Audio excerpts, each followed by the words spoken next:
What's up, guys? Steve here from Cardbreak NL. We are getting ready to do our Raz that was scheduled for yesterday. We pushed it to today. It is McDavid, rookie year, upper deck black, pro penmanship. It's going to be a nice card, going to a nice home. Hopefully, we're live. Good luck. Top name after 4 is going to be the winner. We have 140 on the clock, and Jay down to Scott. Good luck, folks. 1, 2, 3. Timestamp after 3.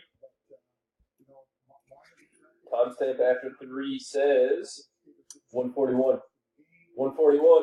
Last one final is going to be the lucky one. Good luck, folks. There you have it. Jay Jarvis, spot 1. He started on top and he finished on top in spot 1, man. Congrats.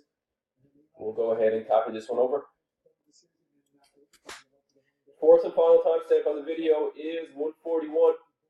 And 141 it is. So there you go. Congratulations again, Jay. Spot 1 done it for you. And after 4 randoms. Congrats.